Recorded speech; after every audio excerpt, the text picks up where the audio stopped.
దేవుని ఘనమైన శ్రేష్టమైన పరిశుద్ధ నామమునకు మహిమ స్తుతి ప్రభావములు కలుగునుగాక. దేవాది దేవుడు మరి యొక్క నూతన దినాన్ని మన జీవితంలో అనుగ్రహించి ఉన్నారు. ఈరోజు ఉదయం లేవగానే మీరందరూ కూడా ప్రార్థన చేశారని, వాక్యము చదువుకున్నారని నమ్మొచ్చి ఉన్నాను.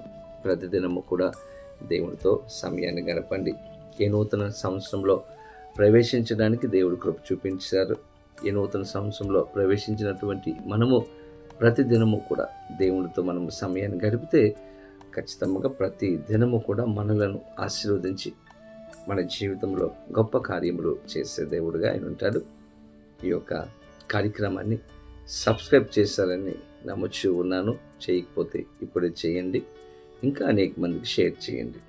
ఈ యొక్క పరిచర్యల కొరకు మీ అనుదిన ప్రార్థనలో జ్ఞాపకము ఉంచుకోవాలని ప్రభు పేరట మిమ్మలను కోరుతూ ఉన్నాను.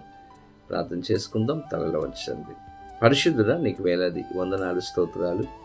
ఉదయకాల సమయంలో మేమందరం నీ సన్నిధికి వచ్చి ఉన్నాము.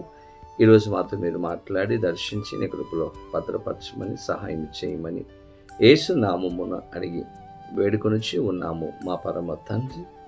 ఆమేన్. ఇది నమ్ దేవుని వాగ్దానము. యెషయా గ్రంథము 58వ అధ్యాయం 11వ వచనమును చదువుకుందాం. యెహోవా నిన్ను నిత్యము నడిపించును. దేవుని స్తోత్రం. ఎంత అద్భుతమైనటువంటి వాగ్దానం అండి.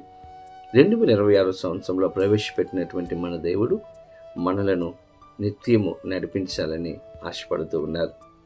మనం ఈ లోకంలో ఎక్కడికైనా ప్రయాణం చేయాలంటే, ఏదైనా ఊరు వెళ్ళాలంటే కారులో లేకపోతే బస్సులో, ట్రైన్లో ప్రయాణం చేస్తాం.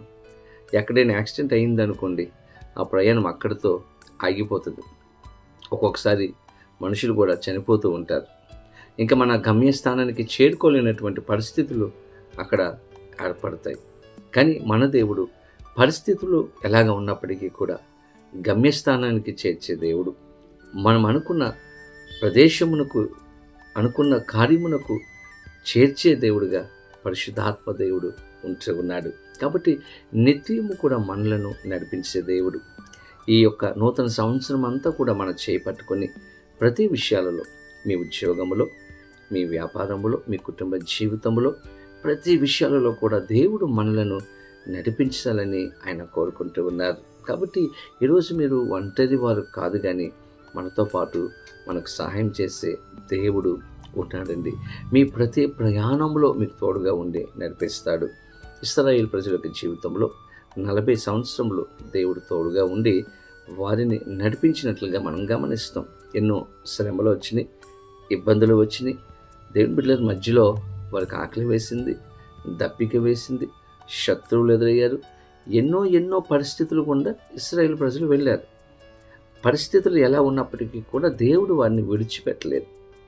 కానాను దేశము చేరు వరకు దేవుడు వారితోనే ఉండి నడిపించి సహాయం చేసి ప్రతి అవసరతలు తీర్చినట్లుగా మనం చూస్తాం.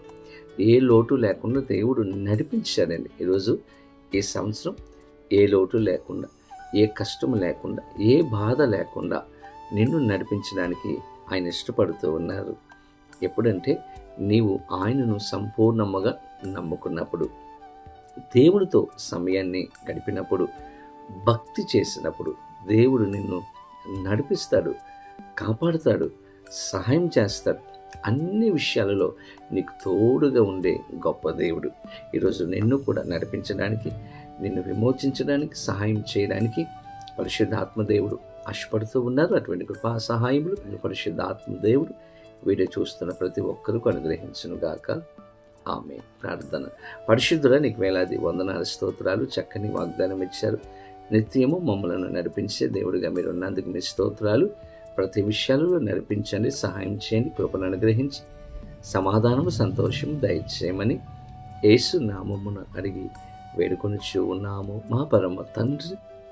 ఆమేన్.